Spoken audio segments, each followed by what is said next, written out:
जय हिंद, नमस्कार। मुंबई से फिर एक बार आपके सामने मैं हूं रविंद्र जैन। आपको मैं बार बार बोलता हूं, राजनीति धंधा हो चुकी है। इस राजनीति ने सब कुछ गंदा करके रख दिया, सिर्फ और सिर्फ अपना पेट और पेटियां भरने के लिए। ये है भारत की गंदी राजनीति का एक षड्यंत्र जो आप तक हम पहुंचाना चाहते हैं। ट्रेन दुर्घटना हो गई बिहार के अंदर, 3 ट्रेन आपस में भिड़ गई। आज तक 1947 के बाद से अभी तक दुर्घटनाएं या तो सड़कों की देखने को मिलती है या ट्रेनों की देखने को मिलती है। और हमारे जुमलेबाज नेता कितने शातिर दिमाग हैं, मरने के बाद पहुंचते हैं, जब सब कुछ खत्म हो जाता है वहां पर घोषणा करते हैं हम मुआवजा देंगे।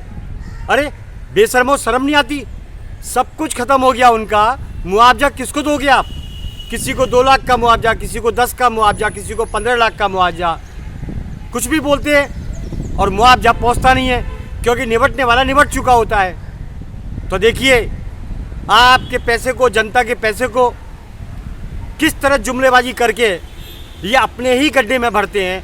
बाकी जो भी घोषणा करते हैं वो सब इनकी हवा में उड़ने वाली बातें होती हैं। ये सच्चाई है हमारे देश के नेताओं की, क्योंकि मोटी चमड़ी है। पता नहीं कैसी गंदी राजनीति हो गई है, लेकिन भारत का जो राज सिंहासन का राजा होता था, उनकी बात कुछ और होती थी, दमदार, असरदार और बात और जुबान के पक्के हुआ करते थे। वो खुद निकलते थे रोड पर, गर्मियों, सर्दियों, बारिशों। आज के नेता प्लेनों में घूमते हैं, एक गाड़ी के पीछे 10-10 गाड़ियां। इनकी अय्याशी देखो आप, देश के पैसे को बर्बाद करने पर आमादा हैं ये। इनको नेता नहीं बोलते, ये खुद को नेता समझते हैं और अपनी सुविधा करते हैं। बड़े बड़े बंगले देखो इनके, बड़े बड़े इनके रहन सहन, इनके ठाठ देखो, सब देश के पैसे पर, क्योंकि इन्होंने कभी देखा नहीं होता है, इसलिए राजनीति करते हैं। कि कभी इनको खाना नसीब नहीं हुआ, कभी इनको होटल नसीब नहीं हुआ, कभी अच्छे कपड़े देखे नहीं, क्योंकि ये खानदानी ऐसे ही है। रोड पर चलने वाले, ड्रग्स के धंधे करने वाले, गैर कानूनी काम करने वाले, इसी तरह इनका जीवन चलता था। तो इन्होंने एक रास्ता चुना कि भारत की राजनीति में आ जाओ, वहाँ पर ऐश करो और जो हमारा गुंडागिर्दी है, सफ़ेद पोस्ट, उसको लीगली तौर पर करो, शासन प्रशासन से मिल के करो। ये हाल है हमारे देश का। बहुत मुश्किल हो चुका है।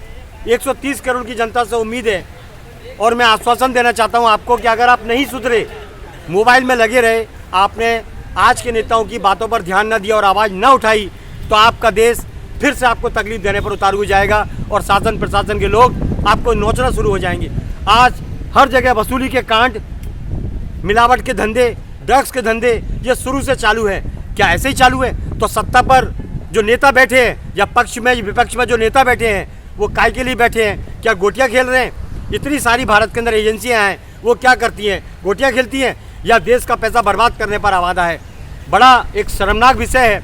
हम आपको फिर बता देना चाहते हैं, शासन प्रशासन की मिली भगत से कोई भी गैर कानूनी काम होता है।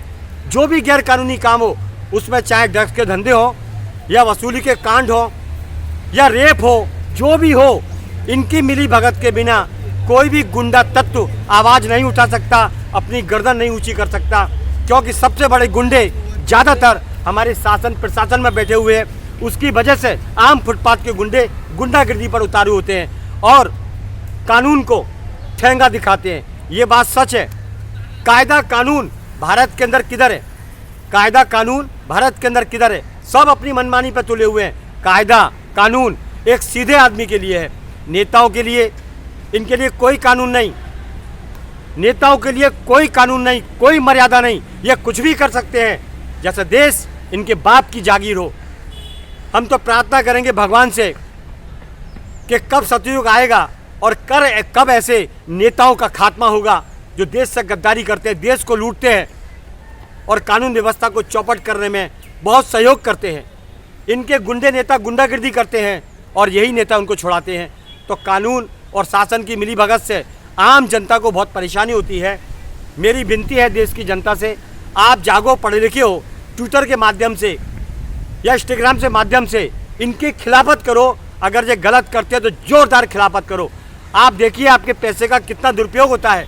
इनके ठाट बाट देखिए, इनके बैठने की जगह देखिए, हर सुविधा इन्होंने कितनी आलीशान कर रखी है। और काम के नाम पर हम देखेंगे, हम सोचेंगे, ये मजाक बना रखा है।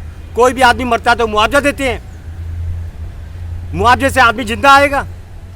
ये बड़े शर्मनाक, और क्या बोले हम आपको, हमको तो बात करने में, इनका नाम लेने में एक नफरत सी महसूस होती है। इतने बेकार हो चुके हैं हमारे आज के भारत के नेता, इतने बुज़दिल और काहिर हो चुके हैं हमारे भारत के नेता, जो खाली जुमलेबाजी करते हैं, बेफालतू की बातें करते हैं और हमारे देश को चूना लगाने का काम करते हैं। बड़ा अफसोस होता है, लेकिन क्या करें, आवाज़ उठाने वाले को फंसा दिया जाता है और कहा जाता है आप गलत बोल रहे हैं, आप भड़का रहे हैं। अरे देश को बर्बाद कर दिया इन नेताओं ने और हमको बोलते हैं भड़का रहे हैं। नीचे तो कोई बात नहीं, लेकिन ऊपर वाले से जरूर डरना। जब ऊपर वाले की लाठी चलेगी तो आवाज़ नहीं आएगी, ना ही किसी को दिखाई देगा। जनहित में मैं हूं रविंद्र जैन। जय हिंद।